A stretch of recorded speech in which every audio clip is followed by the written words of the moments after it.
I use LinkedIn mostly, LinkedIn and emails for lead generation. I prefer it in terms of content creation. I think it's very easy to grow. Yeah, like with so many pitches coming in, now you need to make sure that you need to stand out. So could you just, walk us through, I wouldn't ask the strategies. I don't want you to get deep into strategies. Like, I just wanted to ask you, like, which are the main platform do you use in order to generate leads for brands and businesses? And if it is, if it is LinkedIn, so what do you think LinkedIn has changed in the past like 1 to 2 years? Like, I think there's like a lot of changes that's happening to LinkedIn. People have been telling that video is gonna become little more, little more accessible. Like more people are gonna use videos. So like first, you just walk us through the platform that you specifically use in order to generate leads. And secondly, like if it is LinkedIn, like what has LinkedIn changed in the past 1 to 2 years in terms of lead generation? Because at the end of the day, LinkedIn is known for its lead generation, right? Like everybody speak about LinkedIn is a great tool for lead generation. So please walk us through that. So, first of all, I use LinkedIn mostly, LinkedIn and emails for lead generation. Because on LinkedIn, I think LinkedIn is like one of the platforms I'm very biased towards because I've been there on it for the past 2 years. So I prefer it more. I prefer it in terms of content creation. I think it's very easy to grow. Comparatively, it's easier to grow on LinkedIn if you're putting out quality content because the organic reach is pretty good. The community is very solid. Yes, exactly. I mean, people are not running ads using their personal posts. That's still not there, so which is an advantage.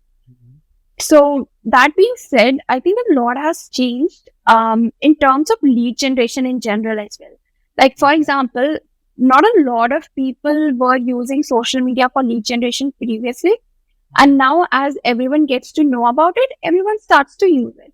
And now people know pretty much okay, there is it's not no rocket science.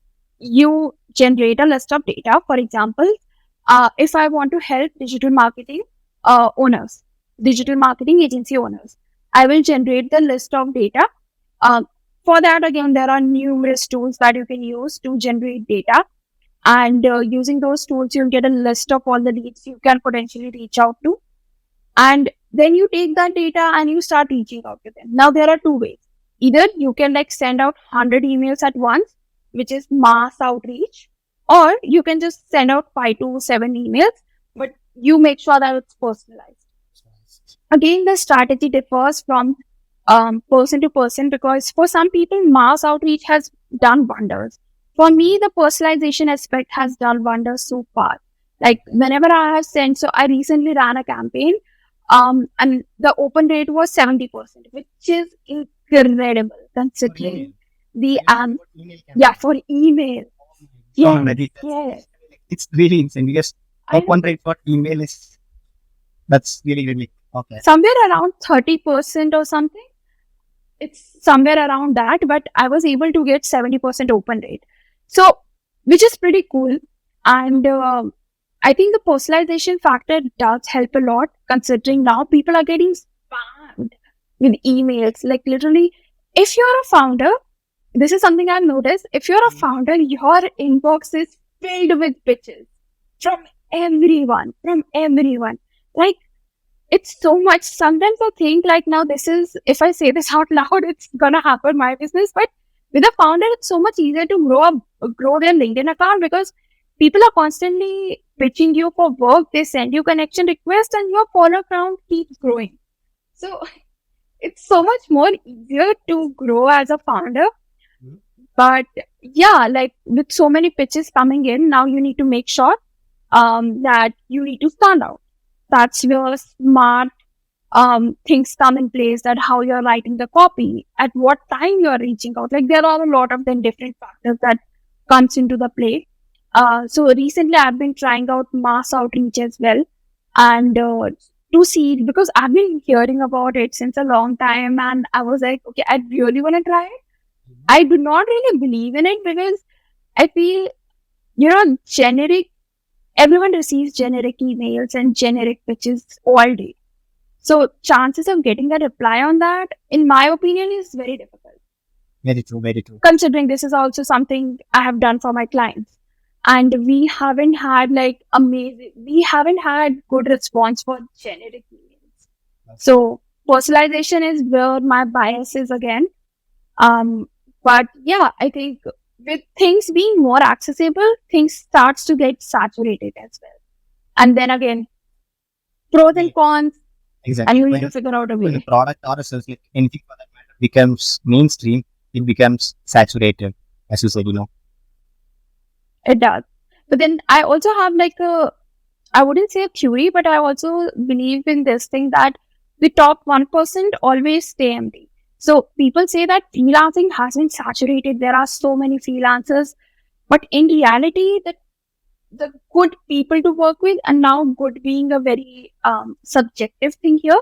But I think the top 1% still has a lot of space for everyone. So if your work ethics are on point, you can be there. it's true. See, when people say freelancing is saturated, so does engineering, so does medical, so does any other profession for that matter. So it's like, how are you putting up yourself? It's a matter of your That's skill set. another perspective. Yeah. Yeah. It's your skill set, personality, work ethic, and all those factors come into play, right? So that's Like, I think top 1% never gets saturated, irrespective of the industry. So when somebody asks me that, hey, Anushka, like, what's like the most, the best, highest earning field or domain, I'm like, dude, pick anything, whatever you like. And if you're in the top 1%, trust me, you'll be making shitload of money. So you don't really need to get into the whole race of, okay, these five are the top earning, like high demand skills or high demand industries. So I'm going to get into these. You can choose whatever you want to, become the top 1%, and there you have it. Of course, it's not as simple as I'm making it sound like, but yeah. everything is not easy. Everything has its price, and you've got to pay that price, right? So that was kind of good. Yeah. And about the second question, like, what do you think? I mean, like, how has LinkedIn changed specifically for lead generation? Is there anything you want to add to it? Yeah, the same thing. That now people are getting a lot more pitches. The pitches are more generic. The pitches, one thing I have noticed, and I'm not sure like if I can, like speak on behalf of everyone, but now the pitches are very long. Again, it's kind of a turn off that I understand that you are trying to put in efforts and show, but nobody really has the time to read the entire thing. So you also need to ensure that it's short, conveys the message, doesn't take the person's time a lot, and again, short conveys the message. So that's how you break it. Because I think the emails that I have sent in, like all the mass outreach or like whatever outreach I have done, whenever I have tried to go by the approach where I'm like adding a lot of text, it doesn't really get a good response. Again, can't say on everyone's behalf, but this is what I have experienced in my case. I've done both short emails, long emails, medium sized emails, and I think medium sized, short to medium emails work the best because they don't take a lot of time, and secondly, they convey the message at the same time. Besides, you don't need to tell your entire history to the other person in the first message. You can wait for the second, third, fourth message. You can have a conversation, build a relationship. So I think that's one thing that I have noticed. Like all the pitches that I get are so long. Like I'm like, I really appreciate the amount of efforts you're putting in, but I genuinely do not have the time to read it because I just get a lot of them. So that's something I think people need to take a little more care about.